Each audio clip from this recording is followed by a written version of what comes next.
Hey Zach, welcome back to another Still, episode. uh, How you doing, brother? my place fell asleep.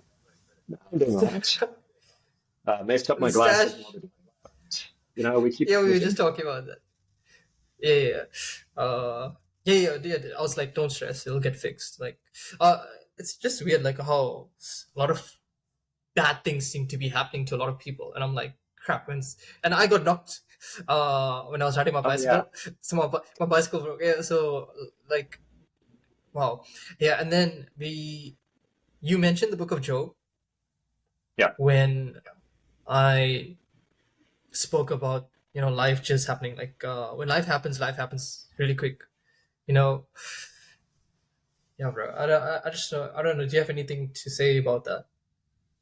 yeah. I mean, one thing that really stuck out to me during my own reading today is I was reading The Power of Prayer by Dick Eastman, and one thing he said was you have to be thankful constantly. We see this, that St. Paul recommends us pray unceasingly.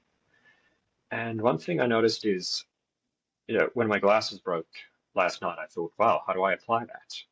And so I thought of saying, at least I'm not blind. At least I had, the ability to see properly for so long now. And it showed me the thankfulness of where is God providing in my life that I might not have realized already by showing it was taken away. It was there before the whole time. And the other thing I would say is just showing how much of our lives and routines can still go on, even if we lose something that might have felt violent to us. So a lot of what I was doing yesterday and today, I was just not wearing glasses for and realizing I don't actually need to see well to like make dinner. I don't need to see well to hold a book up to my face and read it. I don't need to see well to pray or to work out. And it showed me the thing I thought I was so reliant on for just living normally, I wasn't actually. Dude, that is such a brilliant answer. You bring to mind to me addictions, because when I don't have a certain vice for a while, when I fast from nicotine, for example, you realize, like, yeah, you can really do life without this thing that's holding you so tight. And I don't, dude, like, I'm honestly really blown away by your answer. It was so well articulated, and it really, there's a sense of, there's so much maturity in that answer. Like, you have no, Thanks, like, it bro. shows how far your walk in God is, because you're to the point where if bad things happen to you, you're like, ah, it's one of those things. And I'm kind of there as well. I'm just kind of like, yeah, it just happens. Yo, bro. Yeah, I think the skill with that is it has to be a constant reminder of ourselves. And Mhm. one thing that also stood out to me with the glass is, yeah, I was inconvenienced for like at most a week. And on the scale of things, that's easy then to say, oh, that just, this thing happens. But compared to, the death of a family member or a friend, that's when we really start to think. It's easy enough to say in our heads, oh, when this happens, because it will. I can just say, these things happen and keep going. But there to be, in the trenches with it, it's a test of our spiritual maturity every time to look back to God and say, this thing's happening, might be happening again, might be a different person. We still have to turn back to God. What do you think about people who don't have that that bedrock of God to fall back on? For example, atheists. What would do you think their response to something like this would be? Or like maybe anyone who's not Christian, like. Well, one thing I would say, and this was actually part of the scripture I was memorizing today. This is from James chapter 1. Good book. Every good gift and every perfect gift is from above, coming down from the Father of lights, with whom there is no variation or shadow due to change.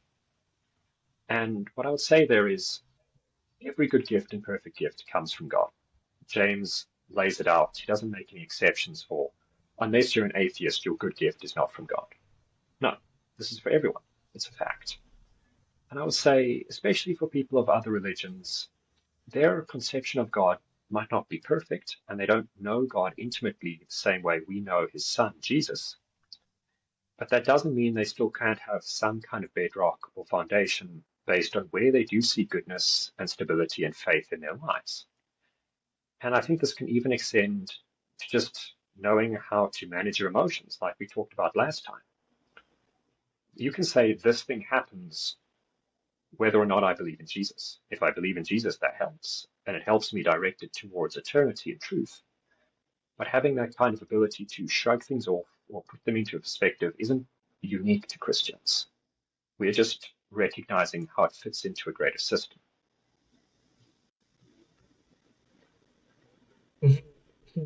The answer I kind of expected was it would be more difficult naturally because they don't have this thing that's so real to us. Whereas when I was a Hindu, for example, I did not have that bedrock. Even though I went to ashram, I prayed to my idols, and I chanted the mantras, I didn't feel like there was someone there for me. You get me?